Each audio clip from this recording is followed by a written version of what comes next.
So in this Discord tutorial video, I am going to be showing you guys how to view the Discord shop here on the Discord application. So once you open up Discord, what I want you to do is to go to the bottom right and press on the U icon.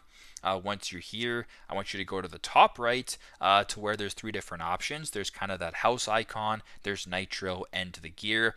To go to the Discord shop, press on the first icon or the house icon just to the left of Nitro and press on that.